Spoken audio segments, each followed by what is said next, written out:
ان کا پورا ٹینیور ملے گا، کیونکہ ان کا جو وقت ضائع کیا گیا ہے وہ نہ عوام نے کیا ہے نہ انہوں نے کیا ہے، بلکہ وہ ایک ایسی حکومت نے کیا ہے جو بظاہر ووٹ لے کر آئی ہے لیکن دراصل سلیکٹڈ۔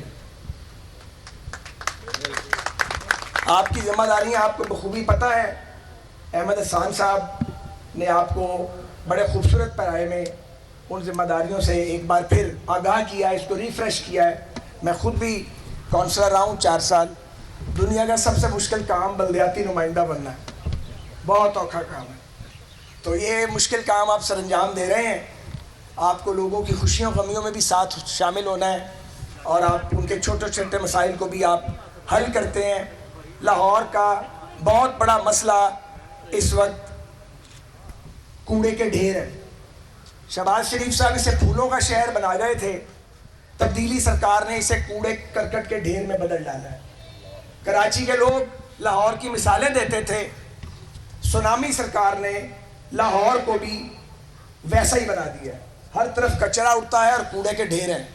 جو کوئی ٹرکش کمپنی تھی اس کو انہوں نے بھگا دیا، اس کے ایکوپمنٹ پہ انہوں نے قبضہ کیا، پرانا نظام لے کے آئے ہیں، پرانا نظام چل ہی نہیں سکتا۔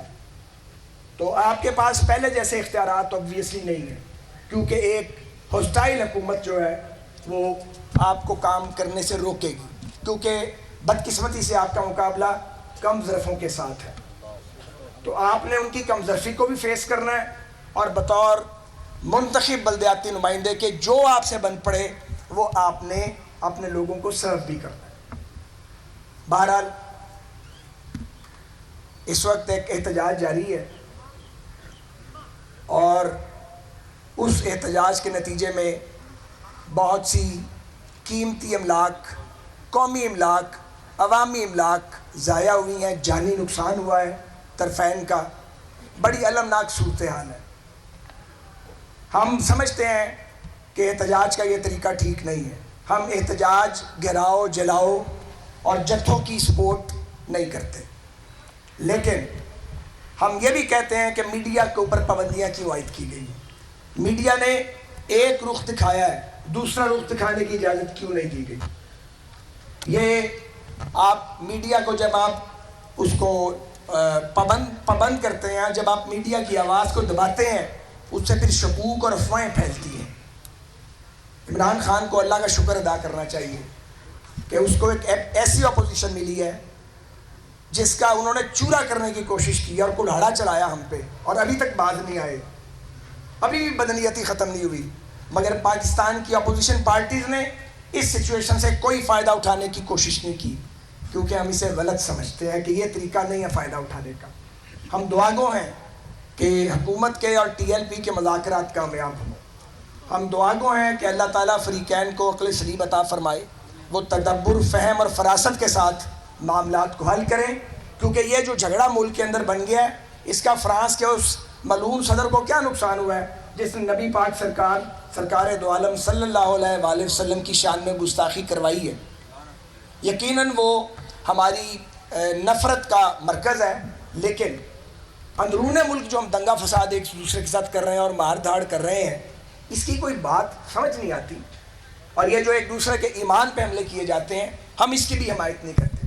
یاد کریں وہ وقت جب ہمارے ایمان پر حملہ کروایا گیا تھا، یاد کریں وہ وقت جب اسلام آباد کا گھیراؤ اس لیے کروایا گیا تھا کہ نواز شریف کی شکل اچھی نہیں لگتی تھی، یاد کریں وہ شخص جب زاہد احمد سے استعفیٰ مانگا گیا تھا اور ان کے ایمان پر سوال اٹھائے گئے تھے۔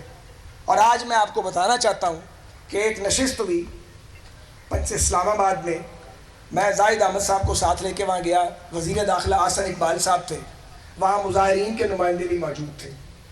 میں نے ان کو بتایا کہ جس زاہد احمد پر آپ شک کرتے ہیں، ان کے دادا جان، والد صاحب، ان کی اہلیہ محترمہ، ان کا پورا خاندان، ان کا احاطہ ہے حضرت میاں میر صاحب سرکار کے دربار کے احاطے میں۔ خود زاہد صاحب نے مجھے بتایا کہ میری جگہ بھی وہیں ہے، تو ان کے پاس کوئی جواب نہیں تھا۔ اور اس کے بعد ان کو ذرا ابھی رک جائیں آپ لوگ، اور اس کے بعد دوسری بات یہ جو الزام عائد کیا گیا تھا کہ جی وہ ایک حلف میں تبدیلی ہوئی ہے، کوئی تبدیلی حلف میں نہیں ہوئی تھی۔ جو تبدیلی تھی اس کا بین ہی وہی مطلب تھا جو اس سے پہلے تھا. یہ ایکسپلائٹیشن کر کے پہلے ہمیں دائرہ ایمان سے خارج کرنے کی کوشش کی گئی, پھر کام نہیں بنا, اور پولیٹیکل اور پاپولر سپورٹ نواز شریف کی ختم ہی نہیں ہونے میں آ رہی تھی. پھر چور اور ڈاکو ہمیں نوٹیفائی کیا گیا, اور پھر عدالتوں سے فیصلے دلوائے گئے, اور اس کا مرکزی مورا محترم عمران خان نہیں تھے. لیکن آج کی سچویشن پہ ہم خوش نہیں ہیں. ہم نہیں چاہتے کہ جو کچھ ہمارے ساتھ ہوا وہ آج بھی ہو, کیونکہ اس کا نقصان بظاہر حکومت کو ہو رہا ہوتا ہے, لیکن اصل نقصان ریاست کو ہوتا ہے. اور ریاست کی بقا, ریاست کی سالمیت, ہماری قومی وحدت, ہمارا استحکام کسی بھی سیاسی جماعت یا کسی بھی ادارے سے زیادہ مقدس ہے. پاکستان کی بقا سب سے سپریم ہے. ملک ہے تو ہم ہیں, ملک ہے تو یہ سیاست ہے, ملک ہے تو پار ہے, ملک ہے تو آگے بات بنے گی. ہم ایک دوسرے کو پچھاڑتے پچھاڑتے ملک کو پچھاڑنے کی کوشش کرتے ہیں, لیکن یہ بات زیادہ دیر تک چلتی نہیں ہے, کیونکہ جھوٹ بے نقاب ہو کے رہتا ہے, جیسے اب بے نقاب ہو رہا ہے. اللہ تعالیٰ پاکستان کو ہر فتنے سے محفوظ رکھے.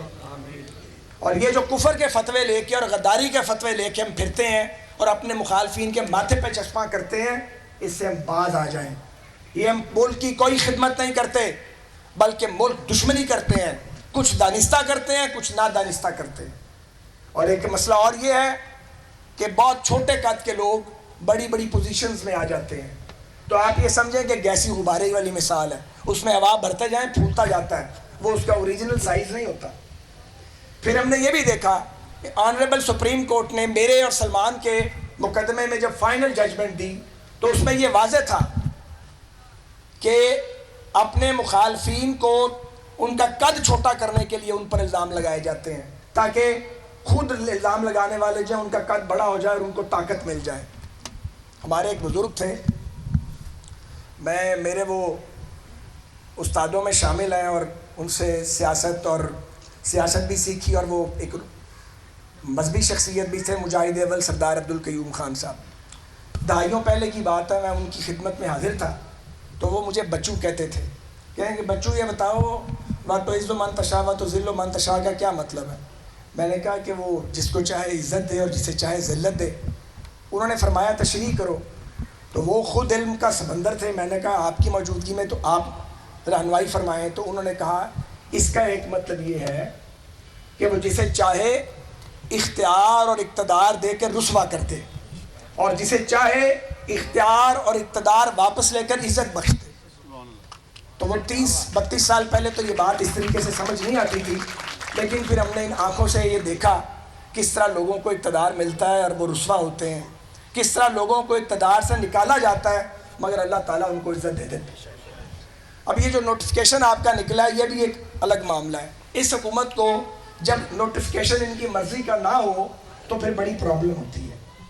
اور اگلے دنوں بھی انہوں نے ایک نوٹیفیکیشن پہ پوری جو ریاست ہے اس کے اندر ایک ارتعاش پیدا ہوا تھا. اللہ کا شکر ہے کہ وہ نوٹیفیکیشن ہو گیا ہے. اس پر بھی کوئی خوش نہیں تھا, ان کا مخالف بھی خوش نہیں تھا, کیونکہ آپ قومی سلامتی کے معاملات کو اس طریقے سے زیر بحث نہیں لا سکتے. تو خدا کا شکر ہے کہ خراشیں تو آئی ہیں لیکن کام چل پڑا ہے. کام چلنا چاہیے, کام رکنا نہیں چاہیے. اور اسی طرح آپ کا فیصلہ آ گیا عدالت سے, اب دل ہی نہیں کرتا تھا کہ عدالت کا فیصلہ مانا جائے. تو کہاں ہیں وہ لوگ جو فتوے لگایا کرتے تھے کہ جی عدالتی فیصلہ آ گیا ہے, فلانا صادق اور امین بن گیا ہے, فلانا جو ہے وہ تو چور بن گیا ہے. جب یہ عدالتوں کے باہر گندے کپڑے لٹکاتے ہیں اور جب یہ عدالتی فیصلوں کو آنر نہیں کرتے, ان کو تو کوئی نہیں بلا کے پوچھتا کہ آپ پہ توہین عدالت لگ سکتی ہے. انہیں کوئی ڈسکوالیفائی نہیں کرتا تلال اور دانیال کی طرح.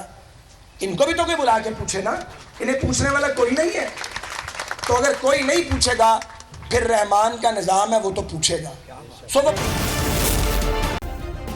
سبسکرائب کریں اور بیل دبائیں تاکہ کوئی خبر رہ نہ جائے.